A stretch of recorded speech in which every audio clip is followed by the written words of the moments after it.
नमस्कार, मंडल news bulletin में आपका स्वागत है। आइए पेश करते हैं आज के कुछ प्रमुख व मुख्य समाचार। अब तक यदि आपने मंडल न्यूज के इस चैनल को लाइक व सब्सक्राइब नहीं किया है तो जल्द से जल्द इस चैनल को लाइक व सब्सक्राइब जरूर कर दें।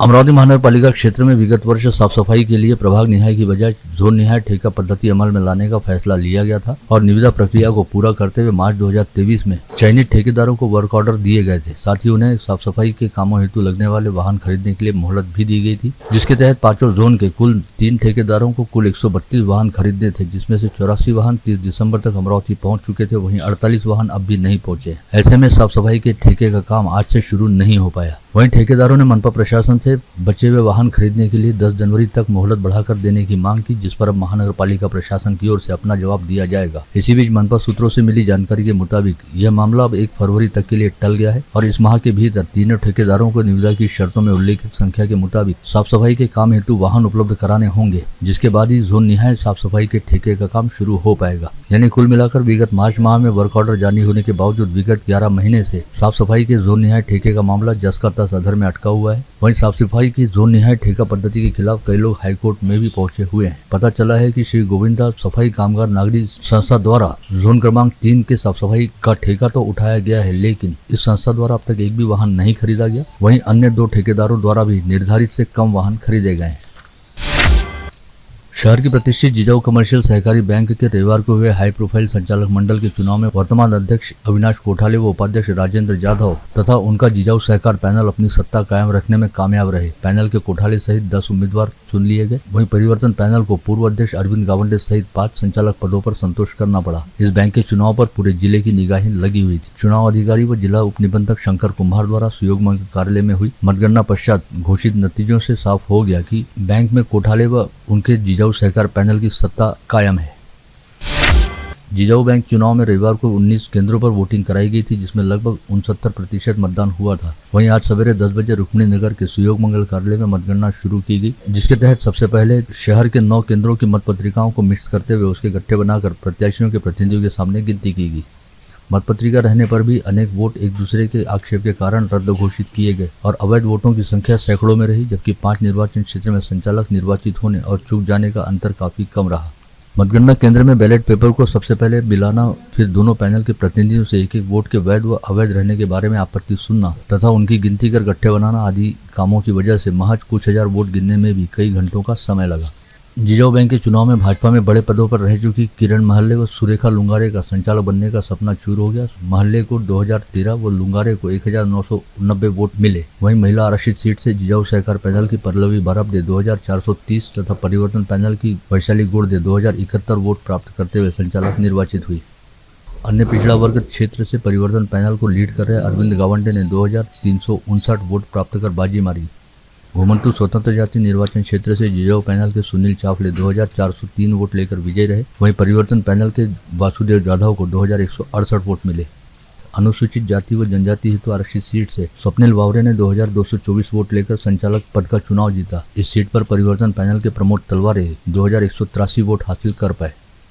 जिजाऊ बैंक के चुनाव के नतीजे आज शाम 5 बजे घोषित किए गए, जिसके उपरांत महिला श्रेणी से सुरेखा लुंगारे, अनुसूचित जाति से प्रमोद तलवारे व सामान्य श्रेणी से सुरेंद्र दालू ने नतीजों पर असमाधान व्यक्त करते हुए रिकाउंटिंग की मांग उठाई, जिसके बाद कुम्हार ने सभी को फॉर्म भरने व उसके लिए नियमानुसार राशि जमा करने हेतु कहा। दालू केवल 8 वोटों से चुनाव हारे हैं। ऐसे में उनके दावे को सबसे अधिक मजबूत माना जा रहा है।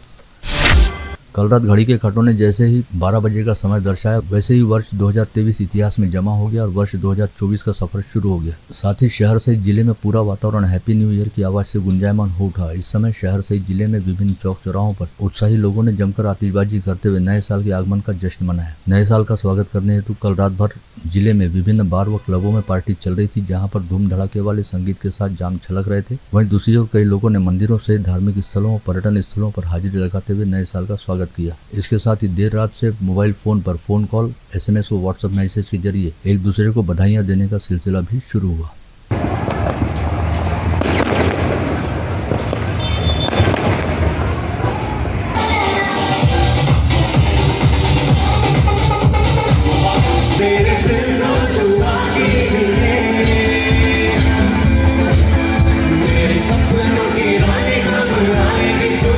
बीती रात शहर सहित जिले में कानून व व्यवस्था की स्थिति बनाए रखने हेतु हर ओर पुलिस का कड़ा बंदोबस्त तैनात किया गया था, जिसके तहत शहर के लगभग सभी प्रमुख चौक चौराहों पर पुलिस की तैनाती करते हुए बैरिकेडिंग लगाकर नाकाबंदी की गई थी और दोनों उड़ान पुलों को हर तरह के वाहनों की आवाजाही के लिहाज से बंद रखा गया था। साथ ही ग्रामीण क्षेत्रों में भी ग्रामीण पुलिस थानों द्वारा अच्छा खासा बंदोबस्त तैनात किया गया था।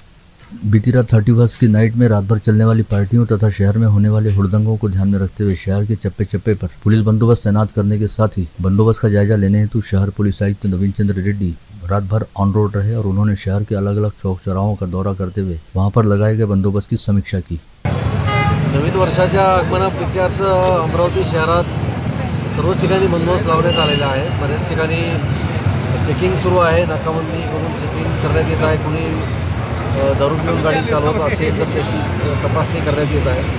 त्याचप्रमाणे मोठ्या वेगाने किंवा रॅश ड्रायव्हिंग कोणी करू नये याकरिता सुद्धा बॅरिकेड्स लावलेले आहेत आणि पोलीस पेट्रोलिंगसुद्धा सुरू आहे। काही इमर्जन्सी कॉल आला तर कंट्रोल रूम मार्फत अटेंड करून लगेच पोलीस पोहोचतील अशी सर्वांना सूचना देण्यात आली।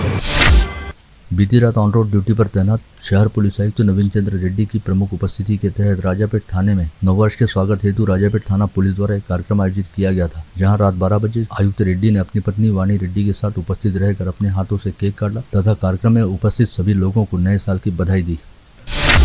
बीती रात नए वर्ष का स्वागत करने के चक्कर में शराब पीकर और ट्रिपल सीट बिठाकर वाहन चलाते समय सड़कों पर हुड़दंग करना 368 वाहन चालकों पर अच्छा खासा भारी पड़ा। यातायात पुलिस ने शराब पीकर वाहन चलाने वाले 18 वाहन चालकों को धर दबोचा, वहीं 50 वाहन चालकों को ट्रिपल सीट वाहन चलाने के मामले में धरा गया। साथ ही 300 वाहन चालकों को तेज रफ्तार वाहन चलाने हेतु यातायात नियमों का उल्लंघन करने के मामले में चालान थमाया गया। अगले सप्ताह 13 जनवरी को दरियापुर में राज्य के मुख्यमंत्री एकनाथ शिंदे की जनसभा आयोजित की गई है। इस आशय की जानकारी आज मंडल न्यूज से विशेष तौर पर बातचीत करते हुए पार्टी के नेता व पूर्व विधायक अभिजीत अड़सूल द्वारा दी गई। साथ ही शिंदे गुट वाली शिवसेना के जिला प्रमुख अरुण पडोले ने भी मुख्यमंत्री के 13 जनवरी को अमरावती जिला दौरे की पुष्टि करते हुए बताया कि सभी तैयारियों हेतु बैठकों के दौर शुरू हो गए। नए साल के प्रारंभ में प्रदेश के कोंकण, मध्य महाराष्ट्र व विदर्भ के कुछ जिलों में बरसात की संभावना मौसम विभाग द्वारा व्यक्त की गई है। इसके साथ ही ठंड का प्रभाव कम होगा। अमरावती सहित नागपुर, भंडारा, गोंदिया और मध्य महाराष्ट्र के 17 ऐसे 22 जिलों में अगले रविवार 7 जनवरी तक आसमान में बादल छाए रहेंगे और कुछ स्थानों पर बारिश होने की संभावना है। हिट एंड रन प्रकरण में केंद्र सरकार द्वारा कड़ी सजा का प्रावधान किए जाने का अमरावती जिला मोटर माल वाहतूक एसोसिएशन ने आज जिलाधीश कार्यालय पर 2 व्हीलर मोर्चा ले जाकर अपना विरोध दर्ज कराया। इस कानून को लागू करने के विरोध में आज सैकड़ों की संख्या में ट्रक चालक व मालिकों की ओर से जिलाधीश को निवेदन भी सौंपा गया।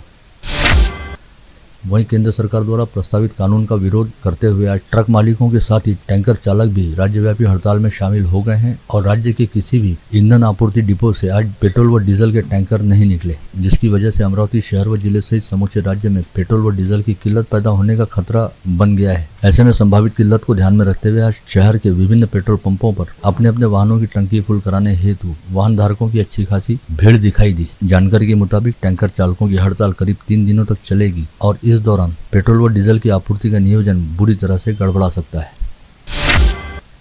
विगत शनिवार को प्रधानमंत्री नरेंद्र मोदी के हाथों अयोध्या में साकार महर्षि वाल्मीकि अंतर्राष्ट्रीय विमानतल का लोकार्पण किया गया, जिससे वाल्मीकि समाज बंधुओं सहित गुरुदेव महर्षि वाल्मीकि जयंती महोत्सव समिति ने इस हेतु केंद्र सरकार के प्रति आभार ज्ञापित किया। भीम ब्रिगेड संगठन द्वारा आज स्थानीय इरविन चौराहे पर शौर्य दिवस मनाते हुए डॉक्टर बाबा साहब अम्बेडकर पुतला व स्मारक परिसर में स्थापित भीमा कोरेगांव विजय स्तंभ की प्रतिकृति को मानवंदना दी गई। इस समय भीम ब्रिगेड सहित कई अम्बेडकरवादी संगठनों के पदाधिकारी व कार्यकर्ता बड़ी संख्या में उपस्थित थे। अपनी विभिन्न प्रलंबित मांगों के अब तक पूरा नहीं होने के चलते 31 दिसंबर से जिले की 5 आंगनवाड़ी सेविकाओं ने जिला परिषद के सामने भूख हड़ताल करनी शुरू कर दी है। इन आंगनवाड़ी सेविकाओं का कहना है कि आदेश नहीं मिलने के बावजूद भी उन्हें मानधन से वंचित रखा जा रहा है। विगत 4 दिनों से जिलाधीश कार्यालय के सामने आजाद समाज पार्टी के नेतृत्व में डीजी कॉटसिन कंपनी के मजदूरों द्वारा हड़ताल की जा रही थी। मजदूरों की मांगों को कंपनी द्वारा जिला कामगार आयुक्त की उपस्थिति में लिखित तौर पर पूरा करने का लिखित आश्वासन दिए जाने के बाद मजदूरों ने अपनी हड़ताल वापस ले ली। शहर के पश्चिमी क्षेत्र में स्थित जायद नगर व आसपास के परिसरों में नागरिकों के लिए मूलभूत सुविधाओं का अभाव है। ऐसे में मूलभूत सुविधाएं उपलब्ध कराने की मांग को लेकर इंसाफ युवा शक्ति संगठन के अध्यक्ष यासिर भारती ने विधायक सुलभा खोड़के के नाम राकापा के प्रदेश उपाध्यक्ष संजय खोड़के को निवेदन सौंपा।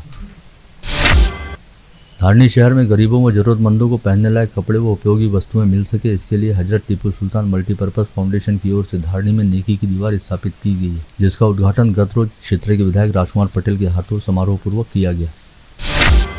जिलाधीश सौरभ कटियार ने आज अंग्रेजी नववर्ष के उपलक्ष्य में सपरिवार अंबा देवी व एकवीरा देवी की पूजा अर्चना की। इस समय अंबा देवी संस्थान के विश्वस्तों ने जिलाधीश कटियार का स्वागत किया। इस अवसर पर क्रीड़ा उप संचालक विजय संतान भी उपस्थित थे। नववर्ष के प्रारंभ में पीआर पोटे पाटिल एजुकेशनल ग्रुप के स्वामी विवेकानंद ऑडिटोरियम में श्री संत गजानन महाराज विजय ग्रंथ पारायण मुखोद्गत वाचक विद्यार्थी पडवल की सुमधुर वाणी में किया गया। इस समय पारायण समारोह पालकी एवं जी का पूजन संस्था के आधार स्तंभ रामचंद्र पोटे पाटिल, संस्थाध्यक्ष व विधायक प्रवीण पोटे पाटिल व उनकी पत्नी अनुराधा पोटे पाटिल तथा संस्था के उपाध्यक्ष श्रेयस पोटे पाटिल सहित श्रुति पोटे पाटिल द्वारा किया गया। अंग्रेजी वर्ष के अंतिम दिन दीवाने बाबा के संगठन द्वारा आयोजित सुमिरन कीर्तन कार्यक्रम को शहर में रहने वाले भाविकों की ओर से शानदार प्रतिसाद मिला, जिसके चलते सिद्धिधाम मंदिर में पांव रखने के लिए भी जगह नहीं बची थी। देर रात तक बीकानेर से पधारे जस गायक अजय सिंह व अमरावती के सुमित बावरा द्वारा एक से बढ़कर एक भजनों की प्रस्तुति दी गई।